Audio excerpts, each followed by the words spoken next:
नमस्कार दोस्तों, स्वागत है आपका वीर हनुमान चैनल में। एक ऐसा मंच जहां भक्ति है, शक्ति है और सनातन कथाओं का अद्भुत संसार है। जहां मिलती हैं आपको भक्ति, आस्था और दिव्यता से भरी कहानियां। तो चलिए शुरू करते हैं आज की कथा। रात का गहरा सन्नाटा था। आकाश में चांद हल्का सा धुंधला दिखाई दे रहा था, मानो आने वाले किसी बड़े रहस्य का संकेत दे रहा हो। लंका की धरती पर युद्ध अपने चरम पर था।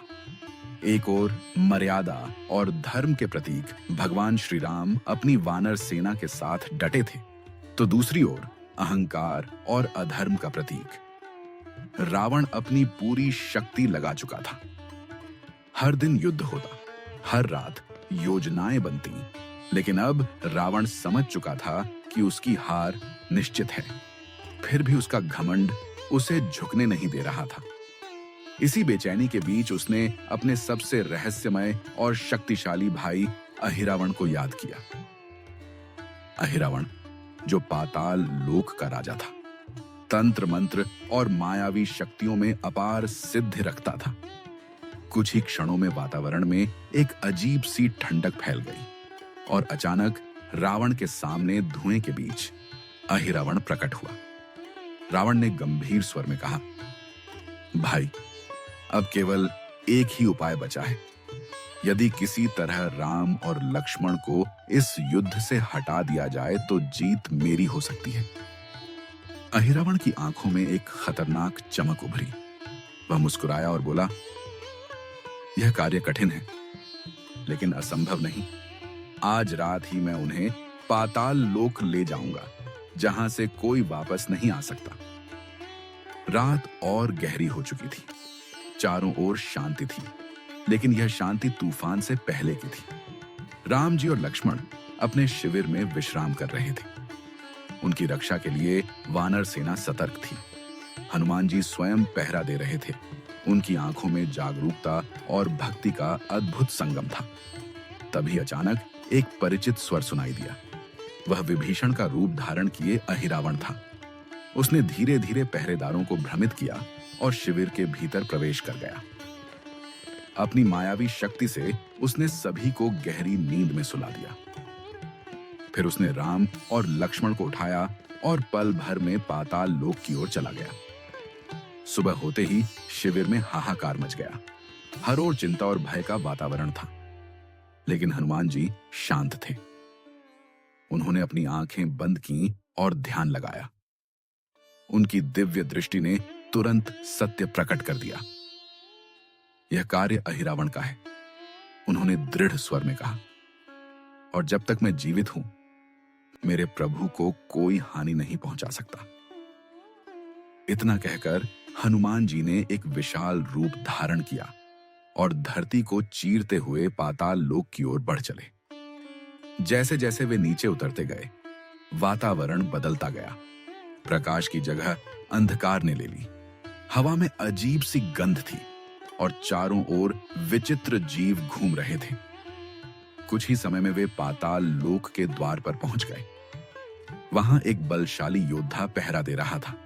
उसका शरीर तेजस्वी था और उसकी आंखों में दृढ़ता थी।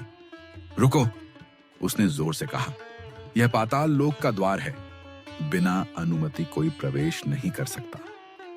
हनुमान जी ने उसे ध्यान से देखा और पूछा, तुम कौन हो? वह बोला, मैं मकरध्वज हूं, इस द्वार का रक्षक। हनुमान जी आश्चर्य में पड़ गए। मकरध्वज, लेकिन तुम मेरे जैसे क्यों दिखते हो?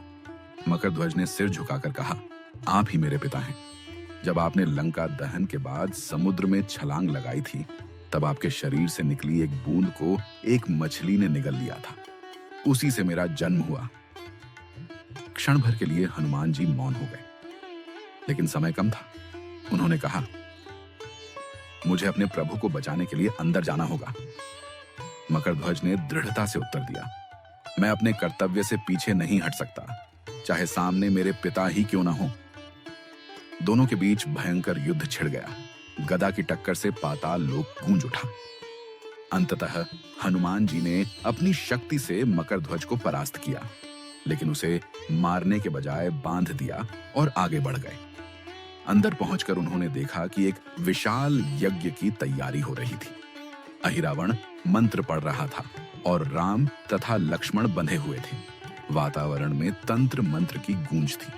हनुमान जी ने समझ लिया कि समय बहुत कम है, लेकिन तभी उन्हें एक रहस्य पता चला। अहिरावण की मृत्यु 5 दिशाओं में जल रहे 5 दीपकों में छिपी थी। जब तक ये पांचों दीपक एक साथ नहीं बुझाए जाते, तब तक उसे मारा नहीं जा सकता। यह सुनकर हनुमान जी ने एक अद्भुत निर्णय लिया। उन्होंने अपनी दिव्य शक्ति को जागृत किया।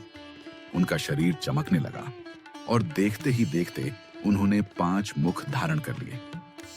पूर्व दिशा में उनका हनुमान स्वरूप, पश्चिम में गरुड़, उत्तर में वराह, दक्षिण में नरसिंह और ऊपर की ओर हयग्रीव मुख प्रकट हुआ। यह था उनका पंचमुखी रूप। शक्ति, बुद्धि, साहस, रक्षा और ज्ञान का अद्वितीय संगम। अब उन्होंने एक साथ 5 दिशाओं में ध्यान केंद्रित किया। उनके 5 मुखों से एक साथ प्रचंड ऊर्जा निकली। एक ही क्षण में 5 दीपक बुझ गए।